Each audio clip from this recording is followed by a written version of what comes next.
Okay, meron tayo ditong pilalitan na bearing ng alternator pang Toyota Fortuner. Yan ito guys. Pang Toyota Fortuner. Itong alternator na to pang Toyota Fortuner. Yan sa mga baguhang auto electrician at saka sa mga mahilig mag DIY diyan. Yan, bibigyan ko lang kayo ng idea. Yan, bali meron tayo ditong bearing spacer cap. Yan, bibigyan ko lang kayo ng idea. Like, hawakan mo. Yan, tuturuan ko kayo magbalik nitong spacer cup na to. Yan, meron siyang tatlong gatla. Yan ito. Ito, tatlong piraso yung gatla na yan. Yan, tapos dito sa housing mismo ng bearing, meron din yan, tatlong gatla. Yan ito. Tatlo. Yan, kailangan guys, ang pagsasalpak niyan, maipasok nyo to. Itong tatlo na yan, yung mga gatlaan na yan, papunta rito.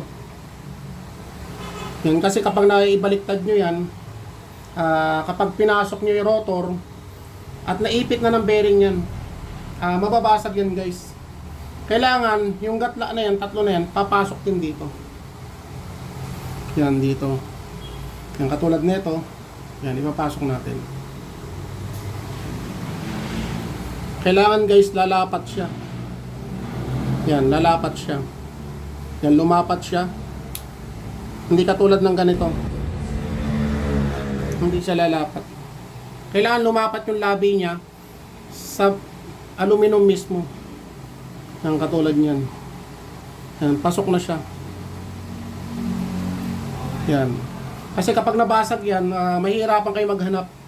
Meron namang nabibili yan sa Lazada guys. Yung katulad nito, meron na tayong mga nakahanda. Yan, minsan kasi meron dumarating sa akin, basag na. Kumbaga, durog-durog na to, kaya meron na tayong nakaabang na pamalit. Yan, katulad niyan, meron din siya. Yan, ito. 1, 2, 3. Yan, katulad nito. 1, 2, 3. Yan, kailangan guys, kaya na sinasabi ko, pumasok siya.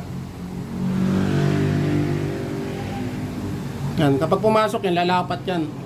Dito sa aluminum. Yan, ngayon, syempre, kapag nakalapat yan, pag pinasok yung rotor, pumasok ang bearing dyan, hindi siya mababasag.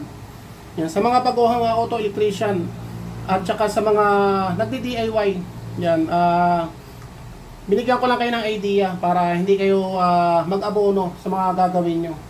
Yan, kasi kapag nabasag yan guys, bibilis ang tibok ng puso nyo. Nakakapagpabilis ng tibok ng puso yan guys kasi alam nyo mag-aabono kayo. Yan, bali, alternator po ng Toyota Fortuner. Yan, okay. Thank you.